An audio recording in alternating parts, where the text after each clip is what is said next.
Okay, so now we are starting the contest discussion. So we will discuss the first question: divide a string into groups of size k. So I will directly discuss the example given. So we have a string, right? So this is a string given E F G H I. This is the string, and we have the value k and fill value. So what we have to do, we have to divide this string in the size of k's, right? So in the size of 3 in this particular case. So ABC, then DEF. I actually missed something. Yeah, H, and then GHI. So in this case, nothing is remaining, right? No remainder is there. So there is no need of fill. But if there is some J is also there, then what you have to do, you have to append the fills XX for remaining values, because you have to create the size of 3 only. If J is there, extra J is there, then you cannot directly return J. You have to append XX and make it the size of 3, then return. So to solve this particular question, what you can do, you can just iterate through the complete string, right? And divide whenever you are reaching the first k letters, right? Then next k letters, then next, and the remaining string, if its size is less than k, then append the remaining axis, right? So I will uh, like give you my solution what I did. So in this particular problem, what I did, I calculated the length of string, then the ceiling for above case, if the total length is 9, right? And the size of k is 3, right? So value is 3, the ceiling is also 3. So you have to create the answer array of size only, means only 3 values will be there, right? If it is like size of the string is 10 and k is 3 in this, like in this example, so in this case the ceiling will be 4, then you have to create the 4 size array for the answer. That's why I calculated the c, right? Then I started then what I did, for the last string only we have to do this. For the remaining string, what we can directly do, from ik to I plus 1 times k, calculate the substring and directly add to the answer. So what I'm doing, if this is a b c d e f g h I, so I is 0, right? So 0 into k is 0, 0. And from this to 1 into k, so that is 3, so 3. So giving this and calculating the substring, so this substring will come, I will store it in answer I. Then in the next iteration, I will do the same. This substring will come, store it. Then this substring will come, then store it. If the string is last, then only we have to, like, string is last, then only we will go inside this and create a. I was creating a string builder, then iterating through the remaining array, right? Iterating through the remaining array and appending it. And if something is remaining, then appending the fill, means the fill, whatever is given, X or something else, right? And then storing it into the last value of answer and then returning the answer here. So that's my solution for this particular question. Now we can jump to the second question. So in second question, this is the minimum move to reach the target array, right? So this is a little tricky. So we'll solve this question. So what is the starting point? Starting point is 1. Okay. And we are discussing this example. So starting point is 1. And we have to reach our target, right? And we can do only 2 operations. One is increment, means you can add something to this, means increment by 1 only. So 1 can be converted to 2. Then another operation is possible from any string is you can double it. For example, you incremented it, then doubling it, going to 4, then again incrementing it, then 5. So this can be one of the solution. But the caveat here is you have maximum doubles given, means you can use this many doubles operation only, right? So in this case, 0 doubles are there, so you cannot use any. So from going to 1 to 5, you have to only increase. So you will increase 1 to 2, then 2 to 3, 3 to 4, then 3 to 4 to 5.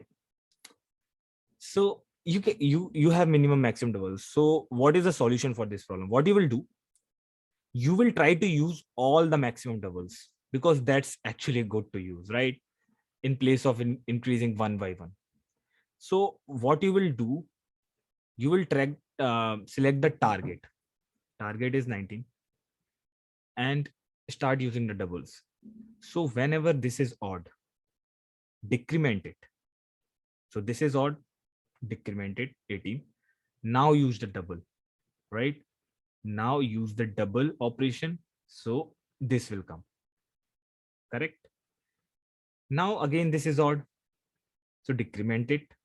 Now again, use the double. So this will come. And you actually use the double 2 times. Once here and second here. So both the doubles are used. Now you have to decrement it only. You don't have double, so you have to decrement now. So how many operations I used? 1, 2, 3, 4, 5, 6, and 7. So 7 is the answer for this. So what you will do, you will start from the target, and if your target is odd, decrement it. And if your target is even, in that case you have to check that you have maximum doubles remaining or not. If you have maximum doubles remaining, you will divide it. If you don't have, in this case, just decrement it and you will get your answer. So this is the answer for this particular problem. So what I did the same thing. So I applied the while loop in the max double till the point I have the max double. I check this condition, like if I reach the target, return the answer. Otherwise, I will check like if it is odd, then decrement it, and so add 1 to the answer. If not, divide the target, and also like you are doing one operation, so answer plus plus. And maximum doubles, of course, we have to decrease that we are doing, then checking if target is remaining. This I actually duplicated, so we can like you can code yourself, then you can do it, you can correct it. And then in the last, if doubles are done, then I will answer plus target minus 1, because you have to only decrement now by 1, right? So this is the solution for second one. And now we are going to jump in the third question. So what I did for the third question, so third question is solving questions with brain power. Okay, so in this question also we will directly discuss the example. So in this example, these are the questions given, right? Like 3 2, 4 3, 4 4, and 2 5. Now this is the points which you will get if you will solve this particular question. And this is the brain power. That means if 2 is the brain power, that means you cannot solve next 2 questions, nothing else. This is the question. So if you are solving this particular question, you will get 3 points, and you will not able to solve this particular question and this particular question, right? And your task is to maximize the number of points. That is a complete question, right? So how I solved it, that I will explain. So for example, you solve this particular question, right? If you solve this particular question, then what you can do, if you are creating an array, right? I'm creating a size 4 array. Okay. I solved this particular question. I decided to solve this one. Then I will add 3 points here, where till this point, I cannot solve question, because I cannot solve these 2 questions because brain power is 2, right? So what I'm doing, I'm adding the points after the stage when I can again solve the problems, like here. So this is the stage where if I selected solve this problem, I cannot solve this one, but I can solve this one. So in this particular index, I added the point of this particular question, right? So that I did. So here I added 3. Now same thing, 4, 3 is there, right? You cannot solve next 3 question, and that is actually exceeding the size of the array. So in that case, what it's denoting. If you will solve this particular question, there is no question to solve now because you are actually exceeding the size of the array, right? There is no question to solve. So that will give you the maximum here. Here you can get the maximum. If you are solving this, 4 is given, that also exceed. You are not able to solve any other question. And now when you will come here, you will check. Yes, I have some points already, right? 3 points already from this question. So if I will solve this question, I will get 2 more points and I will not able to solve 5 next question, but there is no 5 next questions, right? So what I did in brief, I will explain. What I did, I created one array, and whenever I am solving any question, I added its point to the location where I can again start solving the question. Correct? And then maintaining the maximum also. Right? So that I will explain through my solution. This is my solution. So I maintained, so these variable names just ignore. Okay, so I maintained to one store. So this array store, right? Then max and answer. So what they are denoting, okay, that I will explain. So in max, I'm actually storing the maximum value till now. So for example, I have to explain this thing. This thing is actually a little tricky. If some one more problem is there, which is giving me 4 points and also 2, this is there, right? 4, 2. Then what can happen? That 4, 2 will again start here, right? You can again start in this particular location. So we will add some points here, right? What is 4? So till this point, if you are here, you are solving, you are here to decide like this problem should be solved or not. Then till this point, you have to take the maximum 4, 3, which is maximum 3, 4. Because if you will solve this problem and this problem, then it's better than, of course, solving this problem and this problem, right? Getting the point? So that's why for to store that particular thing, I created the max value, and answer is maintaining the answer, the final answer. So why final answer is needed? So whenever is something is exceeding to the array, you have to like store it somewhere, right? In answer, because array cannot store now. So that's why I created answer. Then maximum, in maximum I just did it like till now the what is the maximum, like 4, 3, right? So for till this point 4 is the maximum. Then in this point also 4 is the maximum because 4 and 3 is there, and 4 is of course greater than 3. So that's the same thing I am doing here, the max and store I whatever is stored there. So getting the max. And if our this particular if condition is checking if our if this condition, like if it is crossing the array size or not. If it's crossing the array size, then check if it is actually able to get a good answer. If it's able to get a good answer, then replace the answer. Else store uh, like the thing which I'm storing, like this thing. If you are solving this particular problem, then you have to store the value of like number of points you can get after solving this particular position to this particular position, right? So that you have to do this thing I'm doing here. And then in the last I'm returning the answer. So using this, we can solve this particular problem. You have to do it in yourself to understand it in a better way. I know it's tricky. Okay, so after this, we can jump to the next problem, the maximum running time of n computers. So what I'm doing in this particular problem, you have n computers, right? And you have some batteries. So n is 2 in this case. So you have 2 computers and you have some batteries, 3 batteries. And first battery has 3 power, second battery has 3 power, third battery also has 3 power. And this is the batteries you can use to run your computers, right? So for example, this is one computer, this is the second computer.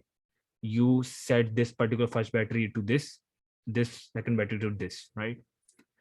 So the target, what is the target for this particular problems? You have to maximize the time, so that you have to maximize the time till which all the computers are running. If any of the computer stops, then you are done. So that is your task.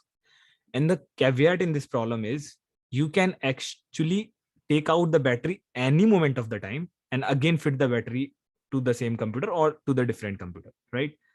Like this particular battery we taken out here after 2 minutes, so one is remaining, one charge is remaining. So this type of thing you can do here. So how I solve the problem, that's the main thing, that's why we are here, right? So what I did, I actually used the binary search approach. Okay, binary search in answer. In the last contest also the same solution was there. So binary search in the answer. So when we use this particular solution, so whenever some maximum, this thing you can see, right? Maximum of minimum or minimum of maximum, this is the trick for binary search in answers. So what happens in binary search in answers, you do binary search in answer, like for example your possible answer is from 0 to 10 to power 9. So you will do the binary search and you will get, like for example 10 to 5 you get. So you have to check that this is a possible answer or not. If this is a possible answer, then you can go to the right or left based on the question, right? So in this particular question, if this is the possible answer, then you will try to maximize it, right? So you will go in the right, right? You will go in the right and check that this is the possible answer or not, so that like you will do the binary search and get the answer, right? So what you have to do, you have to do the binary search and answer is a solution for this particular problem. But most important thing is checking if that answer is a possible or not, right? If you are doing the binary search and answer, you selected some particular answer, but you have to check that if it is possible or not. That's the tricky part. So how some answer is possible or not, that how we will check in this particular thing, right? So you have some given batteries, like for example I will create a new example. You have battery 6 4 4 4. These are batteries, right? And you have three computers, so n is equal to 3. Now you have to check that is it possible. So this are like the answer you assumed from 0 to 10 first. So median or like white 0 to 10, just assume 0 to okay, 0 to 8, 10 is fine. So mid is 5. You have to check 5 is possible or not, right? So the thing is, you have three computers, and 5 is the answer right now. I have to check. So first thing, you have to sort this particular array. Why? You can ask me why. Because you will get all the, like, if this is sorted, right? And some battery has bigger size than the answer, then it will be fully utilized to that particular computer only, means only one computer. For example, this is a computer, and this is the duration. This is 5 is the duration, right? And you have 6 size battery, means 6 minutes you can use. So there's no logic to take out this particular battery from this computer and use to other computer. Why? Because you will fit this battery to this computer. It needs 5 minutes of charge, right? It needs that. So why not to use for this computer only this particular battery? So extra one you will not able to use. That's true. If you will have the 6 size of the battery and you need only 5 is used here and one will not be used. That's true. So this will help us to check the possible answer if we will sort it. And when 4 is there, so for example computer 2 is there, right? And we used 4 size battery here, then one is remaining. We need 1 minute more, right? So we can use from this battery, next battery. And now next battery has 3 minutes remaining after using here. So that we can use to the third computer here, 3 minutes. Now 1 minute is needed here, so we can take from this battery. So in this particular way, we can check the solution if it is possible or not, right? So what I did in my solution, I actually like I did the binary search. So I created one function binary search here, and to check the possible answer, the like mid answer is possible or not, I created this particular function. So I initially sorted all the batteries, so it will make the process easy for us, right? Sorted here and then just start checking. So I started from the, because I sorted in the increasing order, so that's why I started from last. So if the battery is greater than mid size, I have to go for the next computer. That's why I'm doing computer plus plus, and capacity will again set up to mid, means full capacity, whatever I'm taking from here. And else if battery size is greater than the capacity, means it's not mid. This stage I'm talking about, it used some particular minutes from some other battery, and now next battery is coming and some 1 minute capacity is remaining. So this is the case different from this, right? So if this is the case, then you will do the computer plus plus and capacity of mid, whatever the remaining is there, that you will set up through capacity. And else if both the condition is not true, you will remove the battery string from the capacity and check if you reached your total count number of computers or not. If reached, through; if not, false. This is the simple thing. Please do it in your on yourself so that you can understand it in a better way. If you have any doubt, because I know third question and fourth question was tricky, so if any doubt, you can ask me in comment section. I will definitely reply. I will try to reply, right? So we can discuss and grow. Yeah, thank you so much uh, for watching this video.